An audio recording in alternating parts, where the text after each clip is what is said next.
What running backs are you avoiding in 2021? Right. You go ahead and go first.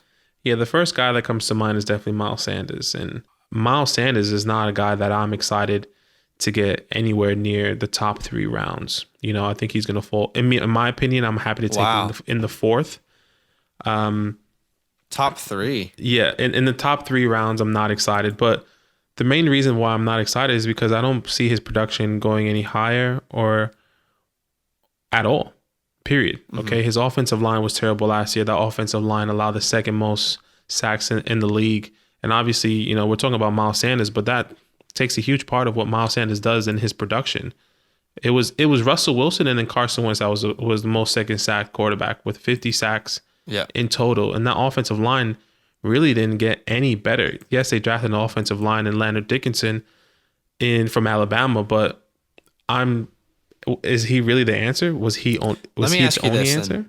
Let me ask you, is it more his ADP that you're worried about? Like where he's being drafted, you're not happy with that? Or are you just avoiding him entirely? I think in our latest mock draft we did with the community, he went in the middle of the second. He was a 2.6. We said on the live stream that was too high. I think we both agree on that. But if he fell, because you had the 1.1, let me ask you, at the 3.1, Jacobs is who you took. If Miles Sanders was there, you probably would have taken him over Jacobs, right? Or am I misreading that? I have Josh Jacobs higher than Miles Sanders currently right now in my rankings. Josh Jacobs is running back 18. Miles Sanders is running back 21 in my rankings. So at this very moment on May 20th, I'm telling you that I'm taking Josh Jacobs over Miles Sanders. That could change coming into August, September. But look, I'm avoiding him in the top 3 rounds, period. I guess that's the best way to summarize it. There's just no way he would fall out of the... Yeah, I don't think he falls out of the second or early third. But I completely agree with you, but that's somebody... So that's why you're avoiding him. Exactly. That's why I'm avoiding him, because he's not going to... I'm not taking him in the first 2 rounds. End of the third, depending on the turn, potentially, but I'm not excited about Miles Sanders going into 2021 season. Okay. Yeah, a lot of these conversations are going to be based off of ADP, and that is why I am avoiding Austin Eckler in 2021. And this is kind of a little bit hypocritical, because in our latest mock draft, I took him. I was at the 12 spot and I took him with my first pick at the 112. Right. But the more I've been thinking about it since we did that mock draft, I really wish I didn't take him at the 112. I am just skeptical on Austin Eckler. There's only ever been 1 year where he's actually been a top running back that you wanted in fantasy. Now, yes, I know he got injured last year. Right. And I'm not blaming him for his injury, but let's look at what happened when he came back from his injury. Weeks 12 to 17, Austin Eckler was the running back 14. Okay, he was back. He was healthy. He was with his new guy, Justin Herbert. Right. He was a running back 14. Right now, he's being drafted as around the running back 9, around that area. Mm-hmm. It worries me. It worries me with the ADP. Now, again, if I could get this guy at the end of the second round, that's a different story. Right. But I feel like he's going in the first round in almost every draft this year. And I'm starting to really rethink this. Again, he only averaged 11 points per game during weeks 12 to 17 when he was playing back from that injury. And the even more concerning part is there was never a game where he really blew up. Yeah. He never scored over 15 points from weeks 12 to 17 last year. Was he still dealing with the injury? It didn't look like he was still dealing with the injury. What it looked like happened to me is they were like, holy crap, Justin Herbert's a really good quarterback. Right. Maybe we should start utilizing Herbert more and stop forcing Eckler into the game plan. Yeah, and that's what you said last year too. You were upset with Anthony Lynn. You was like, why are they force feeding the ball to Austin Eckler? This offensive line was not doing it for him.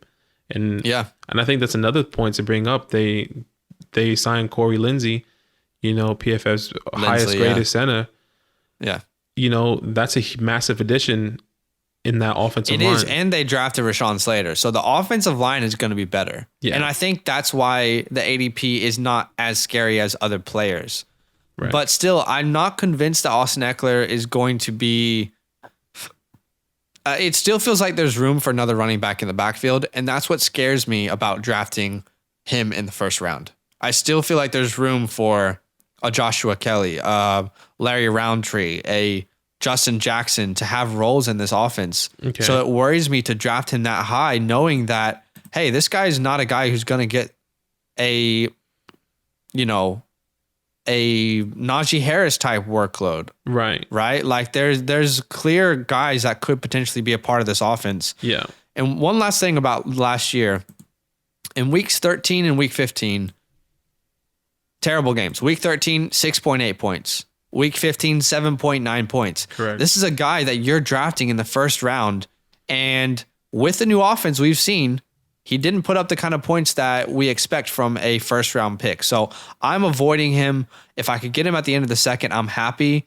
I love the improvements in the offensive line, but I think that Austin Eckler is going to have some competition in the backfield. I feel like there are running backs who are going to take some time from him there. And that worries me with a first round pick.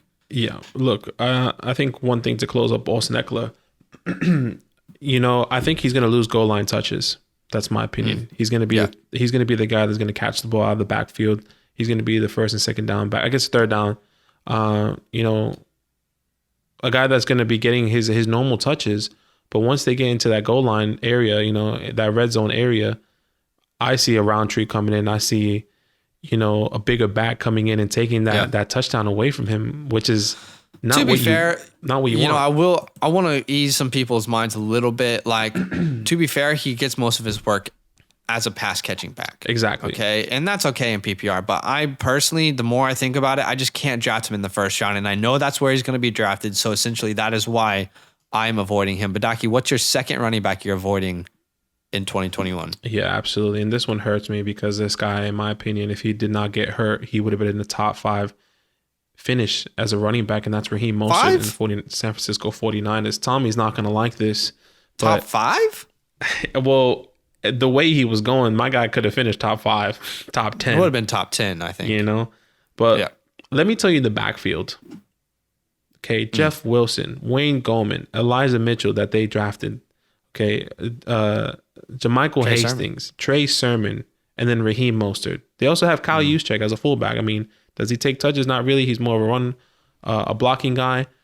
But there is 2, 4, 6 running backs. I'm not even naming the 4th overall running back here because he's irrelevant. I don't even know who this guy is. Okay, They have 6 running back in that backfield, in that running back room.